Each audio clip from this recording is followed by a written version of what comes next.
Magandang umaga! Kumusta po? Narito po ulit ang update natin para sa lagay ng ating panahon. Ngayong umaga po ng August 27, 2025. Sa ngayon po, base po dito sa pinapakita na ilang mga weather model ay dalawang sama ng panahon ang nakapaligid dito po sa Luzon. Ang LPA na dati nating binabantayan ay nasa silangan po ng Aurora, about 104 km east away.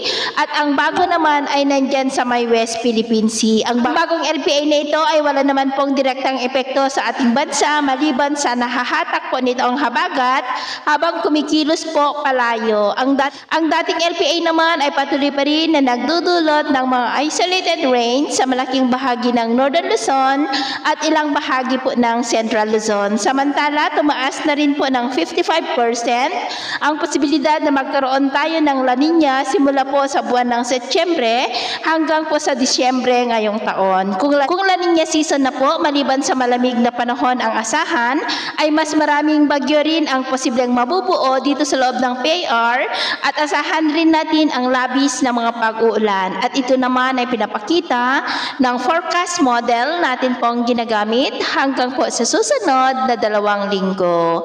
At sa lagay ng ating panahon, ngayong madaling araw ay may mga isolated rains sa ilang bahagi ng Ilocos Region, Cordillera, Cagayan Valley, Pangasinan, Zambales, Bataan, Batangas, Mimaropa, Quezon, ilang bahagi ng Bicol, Panay Island, Negros, Bohol, Cebu, Samar, Leyte, Zamboanga Peninsula, Sultan Kudarat, Cotabato City, at Surigao del Norte. At mamaya ay sisikat naman ang araw sa malaking bahagi ng bansa, lalo na po sa silangang bahagi. Pero dahil sa habagat at LPA, ay isahan pa rin ang cloudy skies with isolated rain sa ilang bahagi ng Ilocos Region, Cordillera, Cagayan, Aurora, western section ng Central Luzon, Cavite, Mimaropa, Camarines Sur, Legazpi, Masbate, Panay Island, Negros, Bohol at Zamboanga Peninsula. At mamayang hapon, mas maraming lugar ulit ang makakaranas ng mas maulap na kalangitan with isolated rains.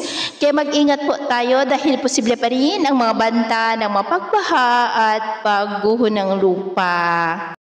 At sa atin naman pong mga baybayin, wala naman po tayong nakataas na namang gale warning signals, pero iba yung pag-ingat lamang po kung papalaot tayo para po mas makaiwas sa mga sakunang pangkaragatan. So ito na ang latest update natin sa araw na ito. At ako po muli si James na nagsasabing sa kahit na pagsubok po na darating sa ating buhay, huwag na huwag po tayong mawawalan ng pag-asa. Thank you and God bless.